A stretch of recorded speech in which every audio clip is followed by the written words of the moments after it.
अस्सलामुअलैकुम dear students, उम्मीद है आप सब खैरियत से होंगे।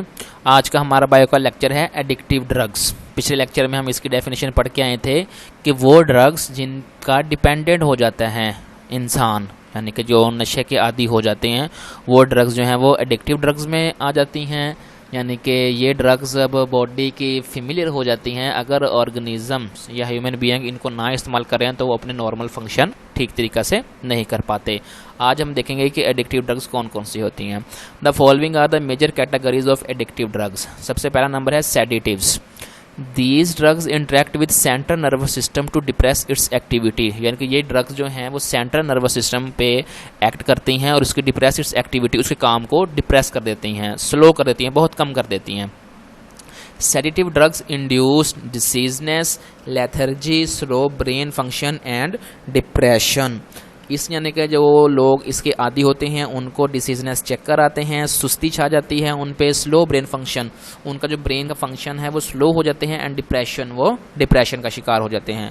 Long term use of sedatives induce suicidal thoughts. जो लोग ज़्यादा देर तक इसका नशा करते रहते हैं सेडेटिव्स का, उनको खुदकुशी करने की यानी कि जो है वो सोचें आना शुरू हो जाती हैं। नेक्स्ट है narcotics. Narcotics are strong pain killers, यानी कि ये पेन किलर के तौर पर इस्तेमाल होती है। These drugs are often prescribed in conjunction with other less potent pain killers, paracetamol और aspirin. These are use to relieve pain for patient with chronic disease such as cancer. यानी कि ये स्ट्रॉन्ग पेन किलर है। इसको आमतौर पर यानी कि ज़्यादा पेचीदा बीमारियाँ हैं जिनमें ज़्यादा पेन होती है, ठीक है, उसमें एज आ पेन किलर के तौर पर इस्तेमाल होते हैं। These are also use to relieve acute pain after operations. Operation के बाद यानी कि जो पेन होता है बॉडी में, उससे रिलीफ के लिए भी ये नारकोटिक्स इस्तेमाल की जाती है। बट सम पीपल में अब use narcotics for aesthetic effects, यानी कि कुछ लोग इसको नशे के तौर पर भी इस्तेमाल करते हैं। Morphine and codeine are the narcotics derived from opium. Opium plant से यानी कि ये दो ड्रग्स जो हैं नारकोटिक्स हैं, ये ली जाती हैं।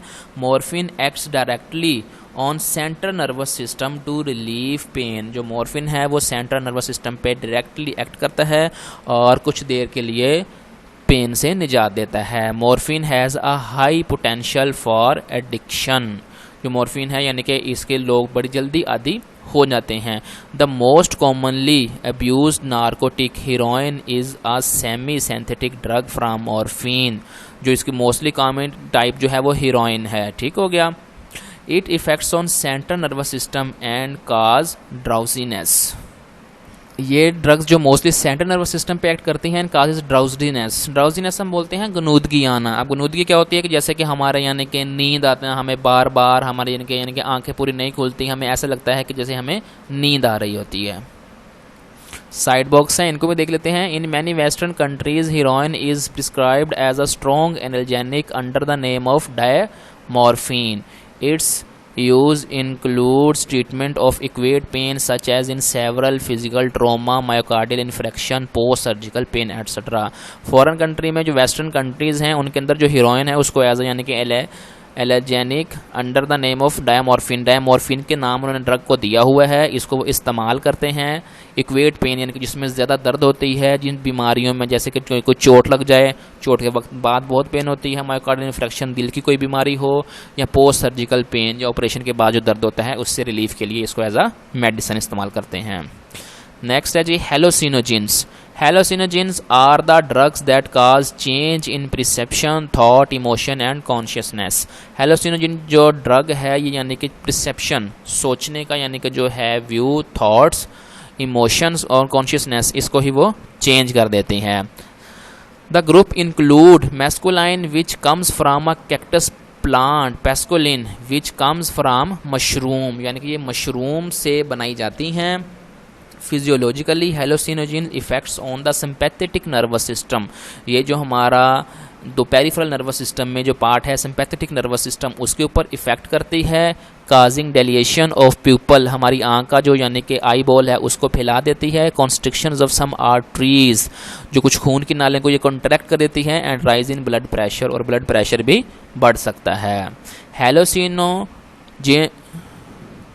Hallucinations and prescriptions perceptions that have no basis in reality but that appear entirely realistic। अगर आपने किसी नशे आवर आदमी को देखा हो तो अक्सर वो कह रहे होते हैं कि जी उसको एक चीज़ जो है वो दो नज़र आ रही हैं या दो चीज़ें चार नज़र आ रही हैं, तो वो बेसिकली इन्हीं ड्रग्स का इफेक्ट होता है। देखिए ये कह रहे हैं hallucinations and perceptions that have no basis in reality, यानी कि बेसिकली उसकी कोई रियलिटी नहीं होती, लेकिन जो लोग इनके आदी होते हैं उनको चीज़ें लग रहा होता है कि जैसे ये चीज़ें रियल में हैं। नेक्स्ट है हमारे पास मैरिजुआना, हशीश। ये भी यानी कि ड्रग की ही एक टाइप है। Marijuana is a hallucinogen which is smoked, जिसको आमतौर पर लोग स्मोकिंग के तौर पर इस्तेमाल करते हैं। It is obtained from the flower, stem and leaves of the marijuana plant cannabis sativa and C indica. Cannabis indica यानी कि जो दो प्लांट्स हैं जिनको लोग टोबैको की तरह स्मोकिंग में इस्तेमाल करते हैं। Small doses of marijuana results in the feeling of well being that last 2 to 3 hours, यानी कि अगर थोड़ी सी इसकी डोज ली जाए तो वो दिमाग के फंक्शन को बिल्कुल रोक देती है, लोगों को इससे सुकून मिलता है। High doses increase heart rate, लेकिन अगर ज़्यादा डोज ली जाएँ तो वो हार्ट रेट को बढ़ा सकती हैं। It also effects the productions of sperms in man, ये मैन के अंदर प्रोडक्शंस ऑफ स्पम्स को तेज़ कर देती हैं। And also weakens the short term memory, और जो शॉर्ट टर्म मेमोरी को वो वीक कर देती हैं, यानी कि लोगों को बातें भूलना शुरू हो जाती हैं। अब आमतौर पर इसमें देखें ये लिखा हुआ है कि सुकून के तौर पर, अब जो लोग नशे के आदी हो चुके हैं वो तो इसको एज आ इसलिए इस्तेमाल करते हैं जब तक उनकी बॉडी अब फेमिलियर हो चुकी है, अगर अब उनको नहीं मिलेगी तो उनको तो सुकून नहीं आएगा।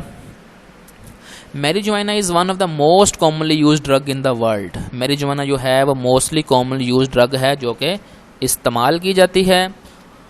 Following only caffeine, nicotine and alcoholic beverage in popularity, यानी कि जो दूसरे भी हैं इस्तेमाल होती हैं, लेकिन जो मैरिजुआना है वो ज़्यादा पॉपुलैरिटी है, उसको ज़्यादा इस्तेमाल होता है वर्ल्ड लेवल पे। अब ये कुछ हमें प्लांट्स दिखाए गए हैं जिनसे यानी कि ये ड्रग्स जो हैं वो हासिल की जाती हैं। नेक्स्ट है अब हमारे पास छोटा सा एक टॉपिक है drug addiction and associated problems, यानी कि जो ड्रग एडिक्टेड लोग होते हैं उनको किस किस प्रॉब्लम्स के फेस करना पड़ सकता है। Drugs abusers go through withdrawal of social contact और कम्युनिकेशन। सबसे जो मेन वजह यह है कि जो लोग नशे के आदी होते हैं, सबसे पहले तो जो लोग उनसे मिलना जुलना बंद कर देते हैं, उनके कम्युनिकेशन ख़त्म हो जाते हैं। Many studies to be by the experts of social sciences prove that there exists a close relationship between drug addiction and crime, यानी कि जो लोग आम तौर पर साइंसदान जो हैं वो स्टडी करते हैं रिलेशनशिप वगैरह को, साइकोलॉजी को, सोशियोलॉजी को, वो इस बात का उन्होंने रिजल्ट निकाला है कि जो लोग नशा करता होगा लाजमी वो किसी न किसी क्राइम में भी मुब्तला होगा। The compulations for narcotic drug makes every drug addict a law violator and a criminal, यानी कि इस बात का उन्होंने प्रूव किया है कि जो नारकोटिक ड्रग्स इस्तेमाल करते हैं लाजमी वो कोई ना कोई कानून तोड़ेगा या वो क्रिमिनल होगा। More possession of the narcotic drug is a violation of the law. Thus every drug addict is subjected to arrest by the police, इसलिए जितने भी यानी कि जो फिर रहे होते हैं नशेई वगैरह उनको पुलिस जो है वो उठा के ले जाती है, उनको अरेस्ट कर लेती है। Most narcotic addicts get involved in various types of crime, example उसमें रॉबरिंग हो सकती है, शॉपलिफ्टिंग हो सकती है, बलगरी हो सकती है, एम्ब्लेजमेंट एट्सट्रा। वो कह रहे हैं कि मोस्टली जो नारकोटिक के एडिक्ट्स होते हैं वो चोरी वगैरह में, अब ये भी यानी कि शॉपलिफ्टिंग, दुकानें वगैरह तोड़ना, लोगों की चोरी सामान उठा लेना, एम्बेजमेंट, लोगों को धोखा देना और उनका माल हड़प कर जाना, ऐसे में यानी कि ये जो शामिल होते हैं। The jails and prisons of our country are full of such people who have committed no other crime that than the illegal possessions of narcotics. वो कह रहे हैं कि हमारे यानी कि जो जेल हैं वो इन लोगों से भरे पड़े हैं जिन लोगों ने कोई क्राइम नहीं किया होता है, वो जस्ट यानी कि इस ड्रग्स को स्मगल करने में या इनको यूज़ करने के जुर्म में पकड़े गए होते हैं। ड्रग्स एडिक्ट्स में commit violent crimes since so many become psychic patient. The addicts are very weak in their social behaviour, they face social stigma, the society dislike them because of their unpredictable behaviour. आमतौर पर जो लोग नशे के आदी होते हैं वो आमतौर पर साइकी पेशेंट, दिमाग के यानी कि वो पेशेंट बन जाते हैं, उनको लोग पागल समझना शुरू कर देते हैं। जो अब एक एडिक्ट्स होता है ड्रग का, उसका सोशल बिहेवियर जो है वो इस काबिल नहीं होता कि वो लोगों से मिलजुल सके। दे फेस सोशल स्टिग्मा, उसको दूसरे लोगों से अलहदा कर दिया जाता है। सोसाइटी डिसलाइक देम, जो सोसाइटी है वो उसको पसंद नहीं करती because of their unpredictable behaviour, क्योंकि नशे की हालत में उसको नहीं पता होता कि उसने क्या करना है, इसलिए लोग उनसे दूर ही रहते हैं। बेटा ये आज का हमारा लेक्चर था, आपने इस टॉपिक को अच्छे से याद कर लेना है, लॉन्ग क्वेश्चन आ जाता है ये, तो अगर आपको कुछ समझ नहीं आई तो आप मुझसे पूछ सकते हैं। ओके, जज़ाकल्लाह।